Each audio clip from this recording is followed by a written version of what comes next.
Hello everyone. So I found an article from Electrek pointing out that Tesla's first supercharger version 4 has been spotted in a place called Hardwijk in the Netherlands. This was mentioned in the Investor Day presentation, which was so full of information it was hard to keep track of it all. But they did mention this, and this is their Tesla's latest version, obviously, of the supercharger. Which, they're on version 4, which other companies, like, they don't even have a network of version 1 on anywhere near the scale that Tesla is at, and now Tesla is deploying their version 4 of the supercharger.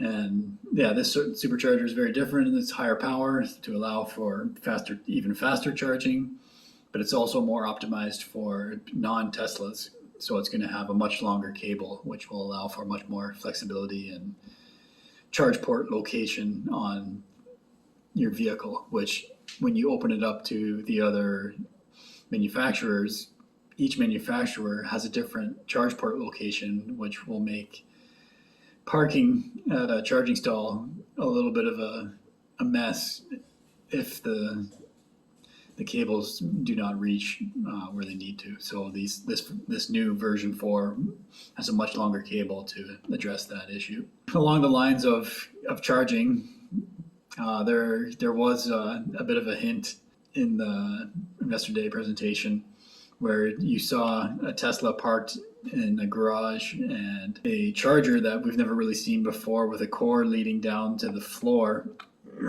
a pad underneath the car, which this looks like a wireless charging device, which Tesla doesn't offer at the moment, but wouldn't be surprised if they're working on that as well. My understanding at the moment for wireless charging is it's not the most efficient. There's quite a bit of losses by going wireless. It's possible today, like we have wireless charging for our phones. Same thing can work with a car, which is pretty cool to think of, that you can just come home, drive over top of this little pad, and it'll charge the car for you. You don't even have to worry about plugging it in. And then also, which on the topic of charging, the section there with Rebecca Tanucci from Tesla, she was actually one of the most exciting presenters, I would say.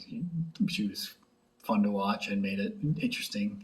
She was talking all about the Supercharger Network and mentioned how they are becoming like the air traffic control of charging. And this is where, like, anyone who hasn't experienced it, they don't realize how handy it is. This is all built into every Tesla.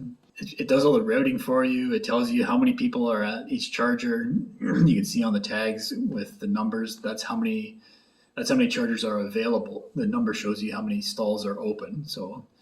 But now in the presentation, she mentioned that the trip planner will actually know how many cars are being routed to that location. So it'll know, like, okay, well, in 10 minutes, say, there's going to be 3 more cars here. So I'm not going to route this 4th car to this location. I'm going to route it to another location that has more availability.